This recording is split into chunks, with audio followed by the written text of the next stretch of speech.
Hi, I'm Kirby. I'm Dana. And we are Migratory Nerds. It's time for our latest adventure. Let's get exploring. Alright, we're at Hollywood Studios today. Did you know there are 4 different ways to get between Hollywood Studios and Epcot? So we're going to show you what's the fastest way and what's the best way, because that might not be the fastest way. Alright, option number 1 is the Skyliner, which will take you from Studios to the International Gateway of Epcot. Let's see how long it takes.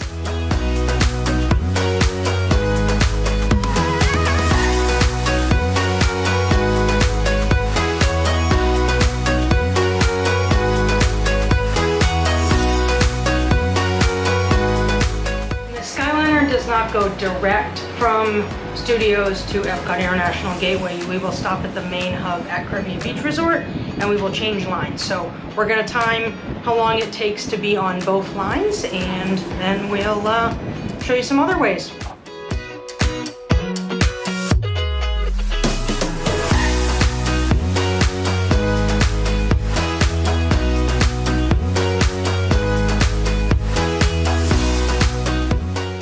Most of the stations have this pull-off for those in a mobility device, so you can board while stationary instead of having to board while it's slowly moving.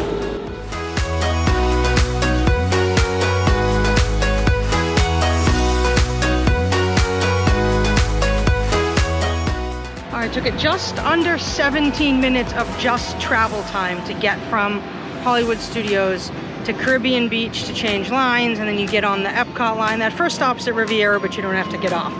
I didn't count any waiting in line time because that will vary, but that's the true in the air travel time on the Skyliner. Next up, let's see how long it takes to walk and how far it is. All right, to walk, when you exit the International Gateway by France at Epcot, that's right here, you'll come out and you'll go down this path. We're gonna go straight down this path, and then we're gonna take a left on that bridge over there and continue our walk around the boardwalk back to Hollywood Studios. Again, when you get to the top of the bridge, we're taking a left to go over this bridge here and walk around the boardwalk. One thing with this walk, while the boardwalk is pretty and has good things to look at, there's absolutely no shade on the walk all the way around the boardwalk. So we're gonna go all the way around the boardwalk down towards Atlantic Dance Hall. If you're making this walk and you need somewhere to refill your water bottle, the Boardwalk Deli has a bottle refill in it. If you're doing this as a leisurely stroll, instead of trying to get from point A to point B as quickly as possible, you could stop in any of the hotels or these gift shops along the way on a warm day for some AC. When you get to the end of the boardwalk by Atlantic Dance Hall, and this was Jelly Rolls, but it just closed, you're gonna make a left between those 2 buildings, and we are gonna head to the path that goes to Studios. You do not want to go up on the bridge here towards the Walt Disney World Swan and Dolphin Resorts. You want to stay here, and we're looking for this little path. There is a sign that goes along the water. Alright, we're going to follow this path all the way along the water right to Hollywood Studios.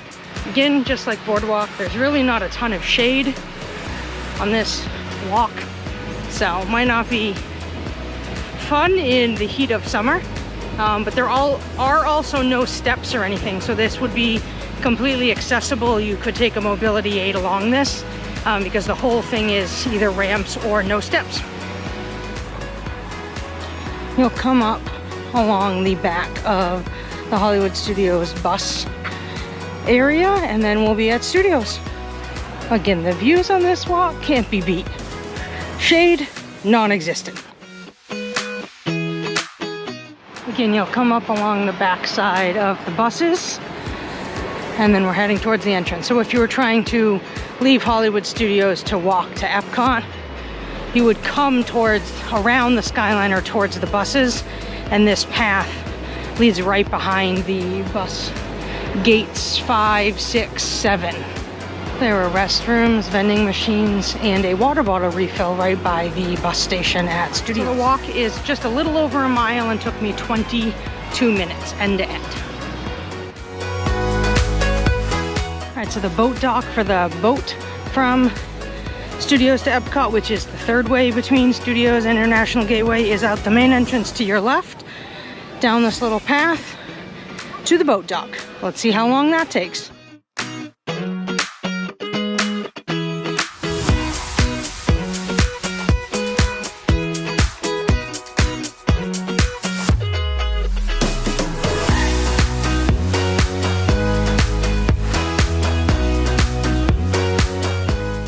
so the boat takes about 25 minutes. It does stop at the resorts along the way. So it goes from Epcot to Swan and Dolphin, Yacht and Beach, Boardwalk, and then Studios, vice versa.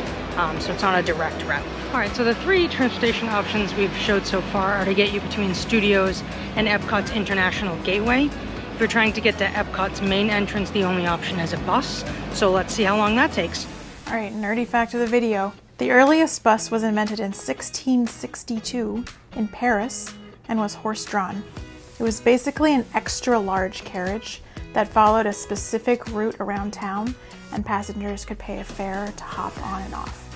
Unfortunately, this lost its appeal after its first sort of like, ooh, this new thing, because Paris is not laid out straight lines. So it became almost more of a nuisance to get on the bus.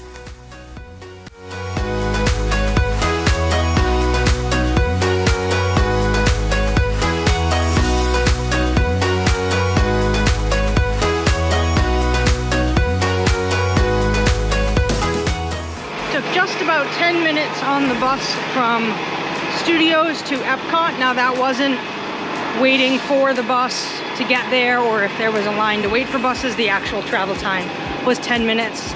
The nice thing about the buses is they're always chilly and air conditioned. All right, so let's talk about the different ways to get between Epcot and Hollywood Studios.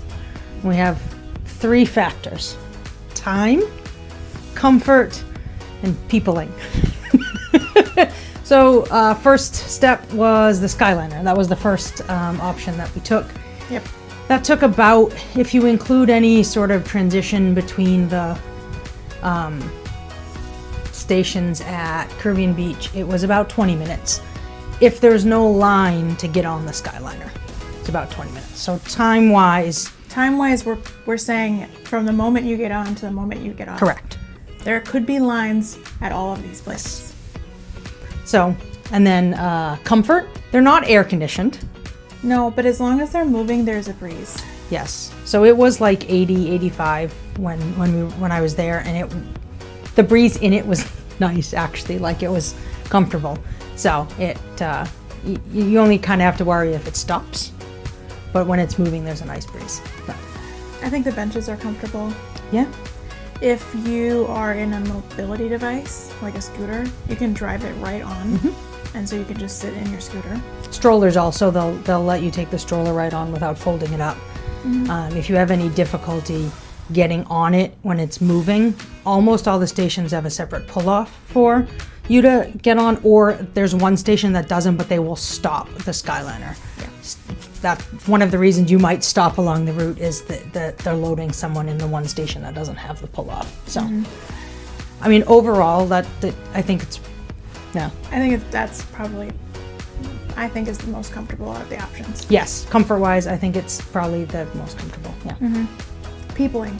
Even in the busiest times, I have yet to see them load multiple parties. I have seen them load multiple parties, but it's not usually, because they can only hold, I think, 8? I think it's 8 with a scooter and 10 without, and I don't know if I've ever... So you could be in there with quite a few people, but I've never seen them load that many people in. No. I have been loaded in with another party. So if that makes you uncomfortable, germs, conversation, whatever, that could be an issue for you. However, most of the time, if you're not coming at peak going into the park or peak leaving the park, you're probably going to be in a car by yourself. Yeah. So it's a pretty good non-people-y option. Non-people. All right. Option number 2, walking. That took me, I'll have to go back and check, a little over 20 minutes walking. A little over a mile. A little over a mile and a little over 20 minutes of walking at a not, like, I was not power walking. I was just walking. No, I didn't stop. I walked straight to, it's a little over a mile and about 20 minutes, depending on how quickly you can walk a mile. Insert your own sort of time frame there. Comfort. It's hot a lot in Florida. There is, and I said this, well, there's no shade. There is absolutely no shade. But bonus, you do walk by Boardwalk ice cream. So, I'm just saying. So there's no shade. It's hot a lot here. There's no place to find shelter from rain. Correct. Yep. Until you get onto the actual boardwalk in any of those stores. But if you're on the path to studios, no, you're stuck in the rain or the sun. Yeah. So there you go. Yeah. Peopling. Peopling. No peopling. No peopling required. Yeah. Besides the nod as you walk by people. Right. Yeah. You don't need to talk to anybody. Yeah. And accessibility wise, there's no steps the whole path from one to the other. So you could push a stroller or take your mobility aid through that kind of thing. So it was hot. And it's not even the hottest it's going to No, right now. it was not it's the still hottest. Spring here. It was only 85 that day. Spring. Option 3, the friendship boats. This takes roughly 25 minutes because it doesn't go straight there, right? You go from whichever park you've left and you stop 3 times around the hotels. So there's a stop for Swan and Dolphin, there's a stop for Yacht and Beach, and there's a stop for Boardwalk. And then you go to the next park. So if you're going from one park to the other, you don't have to do anything. You just sit on the boat the whole time. But yeah, it does take a little bit of time to do that. Comfort. So out of all of the boat transportation, friendship boats is my least favorite because it is so enclosed. Now, that does give you shade, which is good. And shelter from the rain. Shelter from the rain, which is good. It doesn't operate in storms, though, FYI. But because it is so enclosed, it kind of becomes a hot box. And in the middle of summer, it is unpleasant to be in there. Yeah, some of the other boats, like the smaller boats that go back and forth to Magic Kingdom, are like open. So when you're moving across the water, You're at least getting there's that lake the breeze. nice. That doesn't happen in the friendship boats, and it feels real stuffy in there. And if you're in there with small kids who are screaming or squealing, Yes, it's very echoey. That's gonna be a lot of enclosed. Which leads us to peopling. Peopling. If it's busy, you will be sitting very close to other people or standing very close to other people. Yes. If it's not busy, maybe not, but there is a high probability that there will be quite a lot of people on that boat with you. Yes. Accessibility wise, you can take your scooter right on. I only got off at both parks. I didn't stop at any of the hotels, but both parks, the dock was level to the boat. So you were just driving like right in or right off. You weren't navigating any sort of elevation change to get in and off the boat. And there's a place without benches for the scooter to be. So you could also take your strollers on without having to fold them up or anything like that. Hi, Norman. And the final option is the bus. So the first 3 options go from Epcot's International Gateway, which is the entrance by France, to Studios, the main Hollywood Studios entrance. The bus would take you from the main Hollywood Studios entrance to the main front entrance of Epcot. So that could be a factor in your decision of if you were trying to get closer to World Showcase or closer to the front of the park. Guardians of the Galaxy or Remy right now would be probably your goals if you're trying to rope drop. Yeah. So the time it took about 12 minutes on the bus. That I think could vary with like red lights, but it really isn't a long drive. Comfort wise, Disney buses are delightfully frigid when it is warm out. So you'll get some air conditioning. The bus seats are not comfortable if you are a person of size. I'm not sure if they're comfortable if you're I think a narrow person. the only people who fit comfortably in those seats are children. Yeah, so they're not comfortable. Very close together. Which leads to peopling. Peopling. They're very close together. And even not in peak times, sometimes you are packed in those So buses. my being on the bus by myself in this, I don't think that's ever happened to me. We were on the bus once, the two of us, Just us. Just us, yeah. So it was just But me. that almost never happens. But if you're going in peak, like park hopping times, it's gonna be packed. You could be standing. Yes, they really pack it. Like, so everyone is in a seat, but then there's also people standing in the middles. There's often 1 or 2 mobility vehicles in there. It's packed. So you can take your mobility aid on the bus. They will help you maneuver on and off. You can take a stroller on the bus, but the children have to be out of the stroller and the stroller has to be folded up. As opposed to the other options where you could keep your children in the stroller and take them on the Skyliner or the boat or walk. You do need to fold it up for the bus. Anything else about any of the options before we give our favorite preferred option, which will surprise people who know me? No, I think that's pretty well covered. Okay. If you had to park up between Studios and Epcot, what would you do? The Skyliner. The Skyliner. Even if you had all the time in the world to stroll and it was winter, you'd still take the Skyliner? Probably. Me too. Because you walk a lot in the theme parks. Yes. I don't really, this is saying this as a round person, I don't really feel the need to walk more than I'm already walking within the theme parks, especially if we were only here for a vacation and we were doing like open to close. You know, people go hard at Disney. You don't need to add another mile you're plus. Exhausted. Yeah. So you don't need to add another mile Yeah. potentially in the excruciating heat. Yes. So like you know that the Skyliner was the best. If I prefer the Skyliner, Kirby lovingly calls the Skyliner floating death bubbles. and that would be my choice. So that'll tell you everything you need to know how we feel about that.